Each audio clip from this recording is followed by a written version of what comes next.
Ya te olvidé, desgraciada.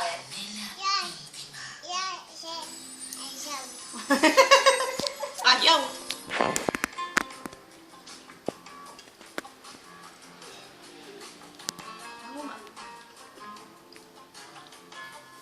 Este es el momento de Te estoy grabando. la canela íntima en el corazón de la gente.